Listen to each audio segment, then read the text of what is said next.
Et salut les amis, c'est Okayo. Et aujourd'hui on se retrouve pour un nouvel épisode de Death School.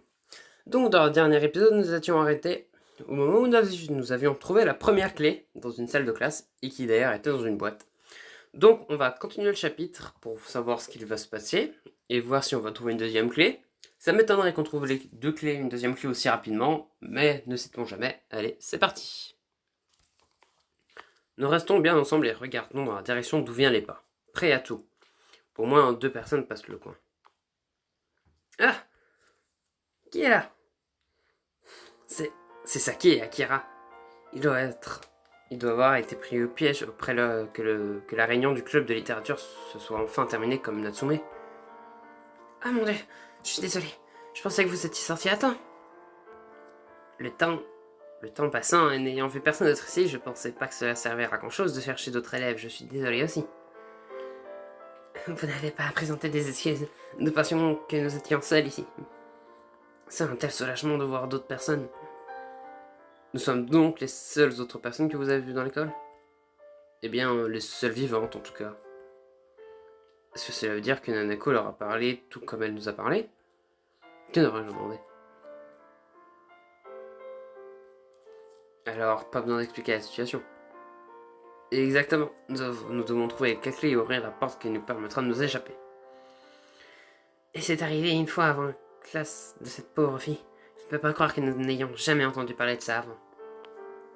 Eh, c'est vrai, c'était il y a seulement 10 ans que Nanako et ses camarades de classe ont été pris au piège ici.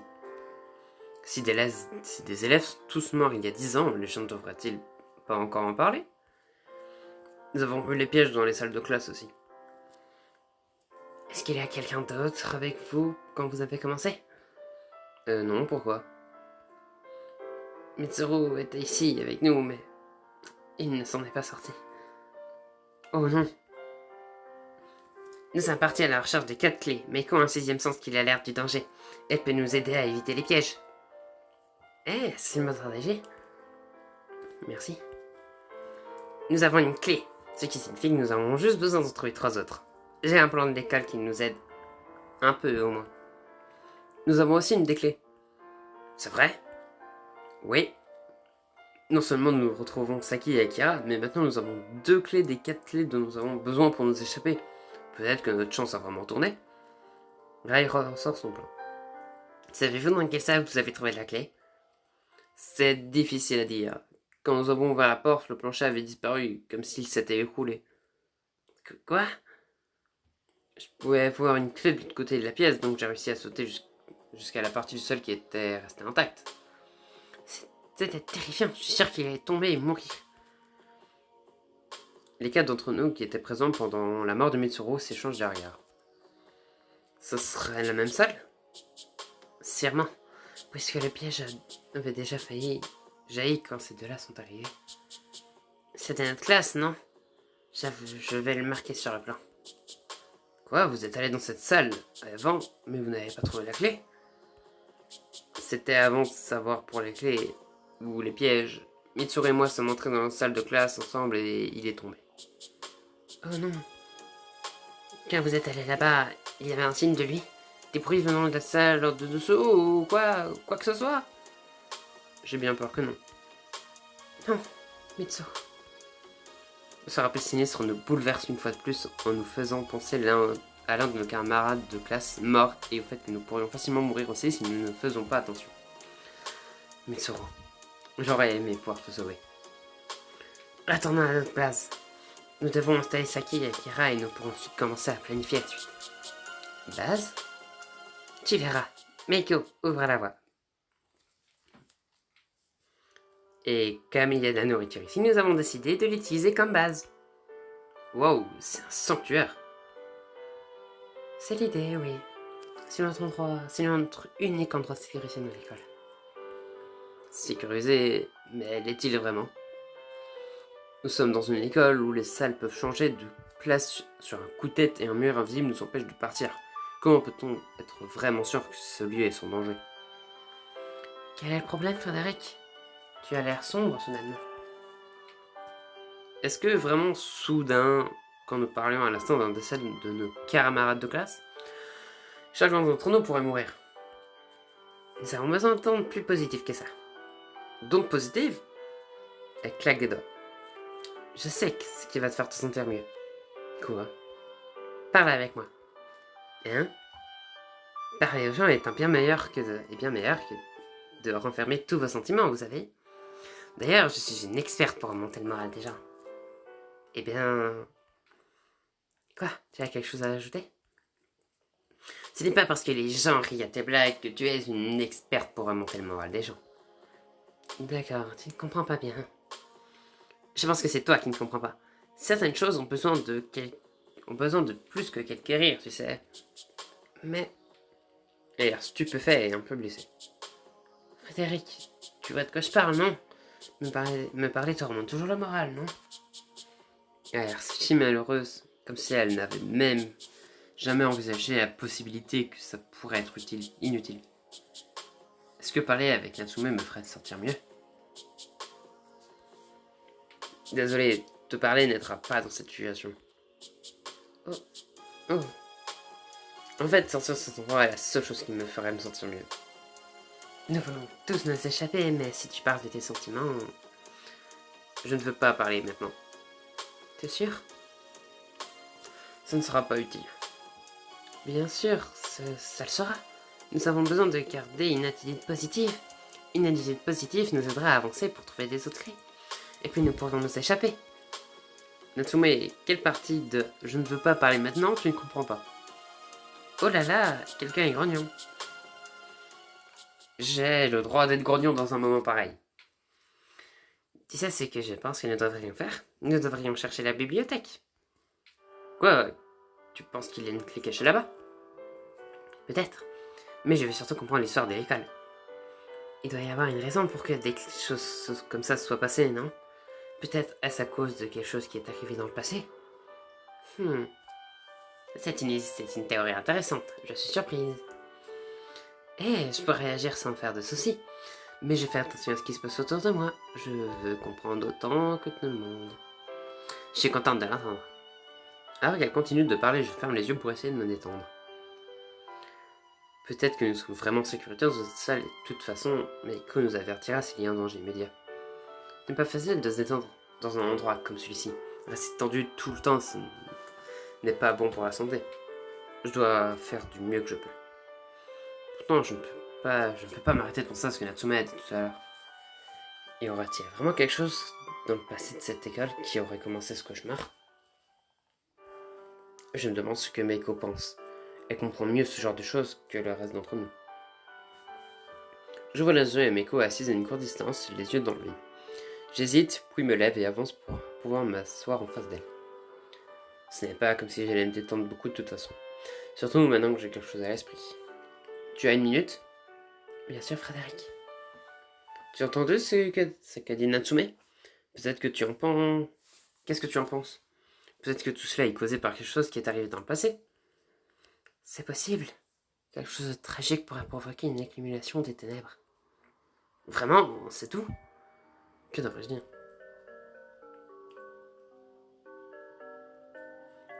Comment une tragédie peut-elle causer quelque chose comme ça? La négativité reste dans son endroit. Quand elle est trop concentrée dans un même endroit, elle peut commencer à influencer le monde physique. Toutes sortes d'émotions négatives peuvent persister, en particulier la douleur et la haine. Elles sont les plus fortes et empêchent souvent les esprits de partir aussi. Comme Nanako? Cela doit remonter à plus loin que ça, cependant, non? Si l'accident il y a 10 ans était d'origine surnaturelle, oui, la tragédie qui l'a causée a dû se dérouler avant. Si, nous n'y étions pas. Nous n'avons pas tous les détails. Si la tragédie qui a frappé Nanako et ses camarades de classe vient des vivants, son horreur persistante aurait pu la faire se reproduire maintenant. Tout ça me fait mal à la tête. Je suis désolé. Non, je suis juste content que tu sois ici. Au moins, quelqu'un comprend ce genre de choses. Je suppose qu'être proche du monde des esprits est son utilité. Bien sûr, c'est bien plus que ça. Nous serions perdus sans toi et tes pouvoirs. Je suis contente. Ai-je dit quelque chose de mal? Je sais qu'elle a eu du mal dans le passé avec des gens qui comprenaient mal ses pouvoirs. Mais on pourrait penser que cela la rendrait plus heureuse que les gens apprécient ce qu'elle peut faire maintenant. Je ne vais pas te perturber avec mes pensées. Non, ça va, continue. Mes pouvoirs ont toujours été plus une malédiction qu'une bénédiction. Parce que les gens le comprennent mal? C'est en partie ça. Mais cela met aussi une pression sur moi. Je sens tant de choses. Parfois, je vois même des choses que les autres ne peuvent pas voir. Oui, elle a beaucoup de mal à simplement être dans notre école à cause de tous les ténèbres qu'elle sent. Je suis désolé, cela doit te sembler assez froid de notre part de célébrer tes pouvoirs quand ils te causent de la peine. Non, je ne voulais pas dire ça. Bien sûr, ce n'est pas si grave si tu te sens comme ça. Je suis heureuse que mes pouvoirs puissent vous tous aider. Pourtant, j'ai toujours été différente. Je sais que je suis différente. Parfois, je me demande pourquoi et je voudrais être comme tout le monde. Je comprends. Maintenant, être tout à coup pleinement ce que je suis est une bonne chose. Ou au moins nécessaire.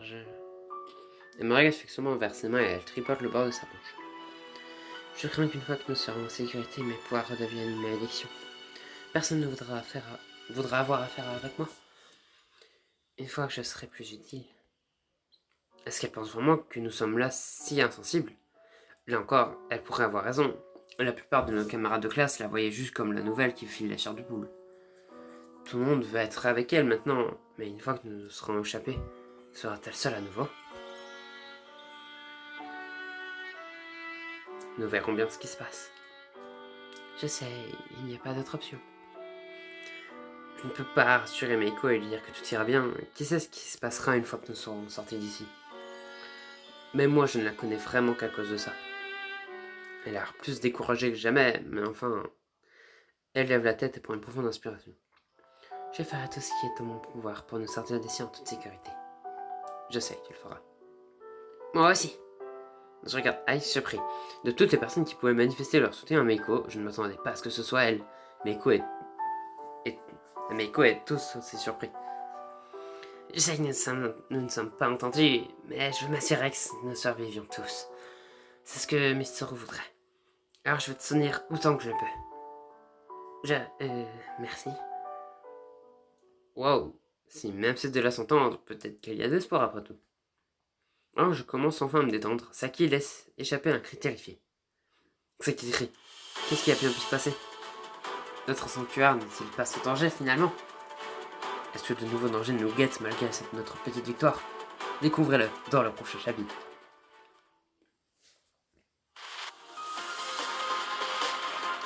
Et du coup voilà, c'est la fin de ce petit chapitre. Et au final, je suis assez surpris. Parce qu'avant de lancer la vidéo, je me disais que on n'avait pas encore vu justement, je ne sais même, Saki et Akari, je crois, un truc comme ça. Je sais plus. Et qu'on n'avait pas encore vu le mec et l'autre. Donc Saki. Et comme par hasard, dans cet épisode, on les retrouve. Et rappelez-vous, au tout début de l'épisode, j'ai aussi dit que ça m'étonnerait qu'on retrouve une deuxième clé. Et qu'est-ce qui s'est passé? Ils ont trouvé une deuxième clé. Enfin, ils nous l'ont donnée, mais bon. On se bat pour la même chose, donc c'est comme si nous, on l'avait trouvé. Alors qu'on n'a rien fait, on s'est juste baladé. Mais bon, du coup, apparemment, Saki aurait senti un danger. Enfin, elle l'aurait pas senti, elle l'aurait vu, plutôt. Ou est-ce que ce serait encore Nanako? Parce qu'on ne sait pas, on ne l'a plus vu depuis le début. Donc peut-être qu'elle referait une apparition maintenant. Mais bon, en tout cas, ce sera une réponse. C'est une question à laquelle nous aurons sûrement la réponse dans le prochain épisode. D'ici là, n'hésitez pas à vous abonner, à lâcher un like si jamais la vidéo vous a plu. C'était Okayo. Allez, salut!